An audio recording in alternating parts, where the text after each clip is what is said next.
Hello and welcome to Liontail Gaming. My name is Lion, and for today's video we are going to be looking at and discussing Final Fantasy XIV's endgame content and or lack thereof. I'm going to be trying to talk about and discuss both sides of things, so immediately I'd like you to comment and let me know what you do and or what you enjoy about Final Fantasy XIV's endgame and what is lacking, what could be added, and generally like any thoughts you have on the endgame. I would love to hear about it, and or I can make a follow-up video with all your comments at some other time. So before we get into it, while you're down there, I would ask you to please consider subscribing to the channel if you like MMO content and other Final Fantasy XIV stuff.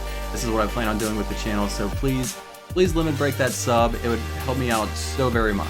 Oh, before I forget, I wanted to warn that I'm going to be showing the Alliance raid and or the main story quest dungeon. So if you haven't got there yet, if you think that's spoilers, then maybe run that and then come back to the video, because that's the footage of 14 that I'll be playing in the background. So like I said, play that and then come back and we'll have a discussion. So this video is one I've wanted to do for a while now, and I wanted to wait until 5.3 drops so we could see exactly what content they gave us and what there is to do in the most recent patch, and I think it makes the discussion more relevant as well. It all started from a comment I got on my first video. It was from Angelica Vallo. They say, "Great video. Is there anything to do in Endgame? If you want to be a little competitive, is there any PvP or PvE things to run, like time runs, that has replay value? Just can't find any info on this topic and what people do once they finish the storyline." So that comment really got me thinking, is there anything to do PvE wise that is competitive? Not really. There's Savage runs, and that's just kind of for like world first and or server first, something like that. But in terms of competitive, no, not really. And PvP, I mean, that's its own thing. PvP isn't really big in 14. So in terms of competitive and or replay value, it really got me thinking about that. So, not everything has to be an esport. Not everything has to be turned into an esport with like the WoW dungeons. And I'll probably make comparisons to WoW a lot because that's the MMO that I've played the most besides 14.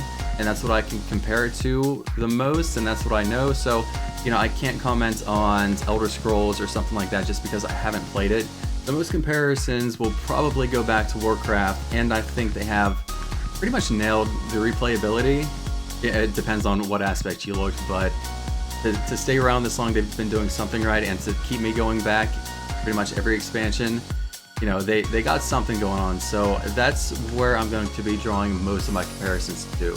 So let me preface this video by saying, obviously I love 14. It's something I play every day, every other day. I mean, that could be a video in itself of how, like, what I do in Endgame. And I'll run through it briefly. I'll let you know what I do in Endgame, what content dropped in 5.3, and why there might be a lack of things to do in this patch and or like future patches. And it's a valid argument. I can see both sides of the coin. So we'll start out with what I do in Endgame and how I play every day.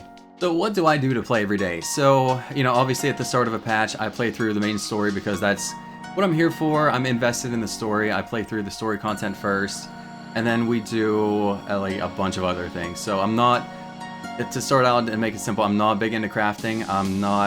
And that's not something that I've been into in any other game either. I'm just not a crafter. I'd rather go out, fight, do raids and stuff for my loot. I'm not big into crafting, but that's something I have dabbled on, and there's always like crafting content for you to do in 14 as well. So that's definitely cool for the people that enjoy that type of content. But for me, I do a dungeon every day so I can get tomestones, so I get tomestone gear. I like collecting gear for glamour. I'll do like the Alliance raid, and again, that's to see content that is to collect the gear for glamour. And then I'll do like the normal mode raid because I don't have a guild or group of friends for Savage. I'll just do the normal mode again for glamour. And then after that, I pretty much level alts, and because I love playing the different classes. And then for me, leveling alts it enhances my endgame experience with dungeons and raids and stuff because it gives me another option and another perspective to play as. I'm usually a melee DPS, so then it gives me, I can play tank, I can play healer. It just gives me variety for the endgame activities that I do. So for me, having ults, leveling ults, it enhances the endgame and gives me like a different perspective on stuff. And it keeps things fresh too, so I'm not just doing the same attacks at the same position, doing the same mechanics. Gives me a little bit of variety and enhances my endgame for me. So that's what I do, that's what I enjoy, and that's what keeps me busy in 14. That's what I have fun with. So what was added in 5.3? So main story quest, Alliance. So next, Alliance raid. So you play through that once. Again, it's a good raid. You know, I really enjoyed it. I thought the fights were challenging, but once you play through it once, twice, then it's kind of on farm mode from there. There's nothing really new. Doesn't really, you know, does that make you come back week after week? So you get gear, you can get the glamour, but is that really replayable content? You know, and again, that depends on what you're looking for.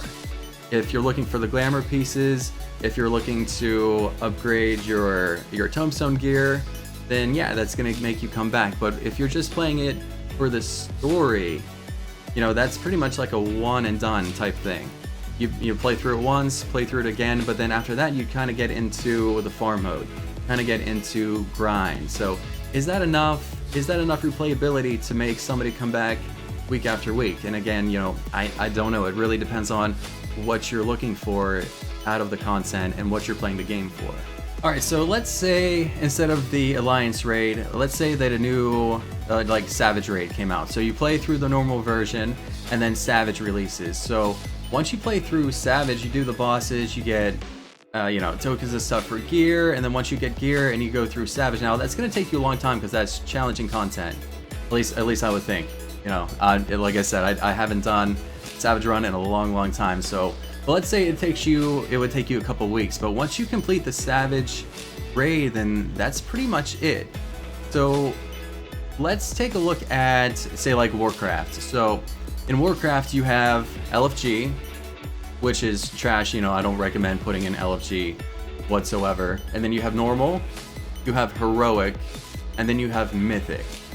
So when I was playing WoW, we would do a normal run first, and it depending on like the gear we got from the last year, but you know, that's here or there.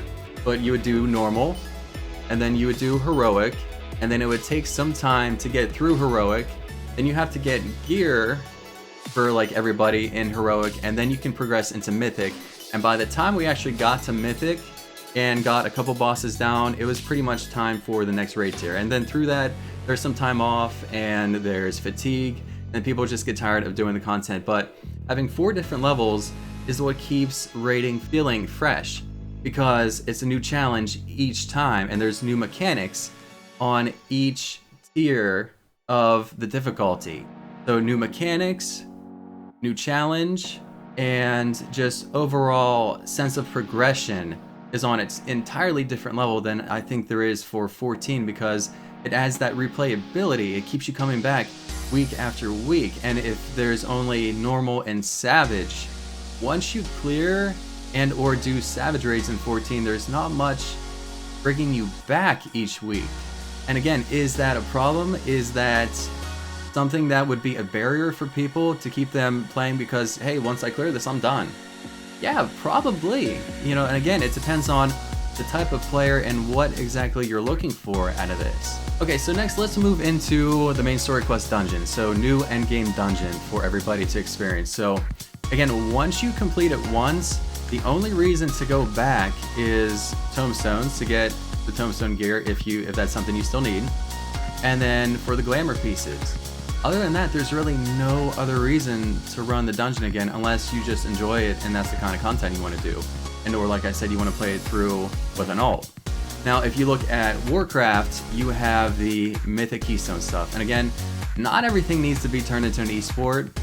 You know, that's not something that every game needs to do, because then you run into other problems with trivializing the content and just making, you know, crappy RNG drops that just is completely frustrating for other people.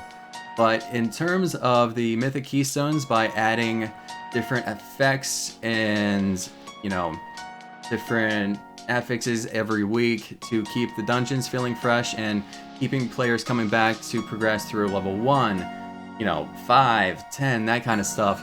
That's replayable content. I mean, 14 has awesome dungeons, and to be able to go back to them and have them feel fresh and new every week would be something that would breathe just really needed life into that content. And again, I'm not saying it needs to be turned into an esport, but just to have that variety and just to have something new and a reason to run the dungeon week after week after week, that's definitely something to consider, and it's definitely a nice selling point for that type of content. So again, it doesn't have to be an esport, but just having some sort of variety in that type of endgame content would be a really nice feature and something that 14 could add in my opinion. The next point is crafting. So like I said, I can't speak too much on crafting because it's not something that I do, but the crafting system in 14 is pretty great. It actually got me leveling, crafting jobs, and I don't have, I think the highest level one I have is 70, and I don't have a level 80 crafter, so part of the endgame content here doesn't even apply to me. But the fact that they can incorporate crafting into the endgame the way they do is commendable and pretty much top tier in my opinion. I mean, I have guild mates or free company mates that all they do is crafting. That's their endgame. With the Ishgard restoration and the beast tribes for crafting, it gives them stuff to do. It gives them quests to go out and accomplish. So the fact that they have and include crafting in the end game, and it's such, that can be all you do, it's such a staple, is pretty fantastic. So I have nothing, really to rip on crafting for, because I think they just do such a superb job. And again, like I said, I don't craft necessarily. It's something I touch on here and there, but it gives you something to come back for, and there is replayability in crafting. So great job 14 for improving crafting so much. So the trial, and this is something that usually comes with every patch. So you have the normal, and then you have the the real, the extreme version. Again, really enjoyed the new trial, challenging, and again, but once you clear it once or twice, that's kind of it. Do you farm for the weapon? Do you farm for the accessories? That's entirely up to you. But once you've seen the content, once you've seen the part it plays in the story, that's kind of pretty much it. There's really no reason to go back to that unless you're trying to get the glamour or the mount. And again, for me, that's something that's going to keep me coming back week after week, because I want the glamour, I want the mount, I collect that kind of stuff. I'm a collector. That's how you hooked me. But for some people, they want that competitive nature. They want that, something to challenge them. But once you do it on extreme, that's pretty much it. It's farm mode after that. So again, in terms of replayability, does that type of content offer enough to keep somebody subbed who's looking for that type of content? And again, is it a bad thing to just kind of, I've played it and I'm done? And that's something I'll touch on towards the end of the video as well, but just something to consider for now. So all of the previous discussion leads me to my final question, and that is it okay or is it a problem to finish a patch? Now, to say that, okay, I've played through all the content that I wanted to, I saw this, I had fun, and now I'm done until next patch. And for me personally, I think that's perfectly fine. I think that is acceptable, and I think that is often, sometimes the way to go. If you want to add replayability, then make sure it adds something of value to the player. It's fun content, and it's not replayability just for the sake of replayability. Meaning, don't add in an RNG system. For God's sakes, don't add in an RNG system. I play MMOs because I like that feeling of progression. Let me work towards something. Don't make it just, fall in my lap randomly one day because I've beat my head against the desk, 10 times. With WoW, they added the RNG system and different tiers of loot where, you can play normal or heroic, and then it rolls for, heroic, and Mythic, and then Titan Forge, and then like Ultra Instinct or something stupid like that. Like, adding a system like that adds no value to the player whatsoever, and all it does is frustrate somebody. Like, if you're gonna throw something like that in, then add in a progression system with that. So if I run this piece of content 3 times and then I get, you know, a tombstone or something that lets me buy that piece of gear I'm after eventually. You know, something like that makes sense, and it's a way for the player to progress naturally. You know, I don't want something to just fall on my lap. It means, you know, nothing to me pretty much. So overall, I think if you add a system that brings value to the player, that brings value to the end game and is made with quality, then, you know, I'm all for that. But if it's just something for replayability on top of replayability's sake, I think there's no room for that in pretty much any game, honestly. Alright, so that is the video. I do hope you enjoyed it and it gave you something to think about. Please comment below. I would love to hear what you have to say about Final Fantasy XIV's endgame, replayability, and or lack thereof. While you're there, please consider subscribing to the channel if you want more videos on MMOs and Final Fantasy XIV. Live streaming links in the description below. Thank you so very much for watching. I greatly appreciate it. Please be kind to one another. Take care, and I will see you very soon. Peace.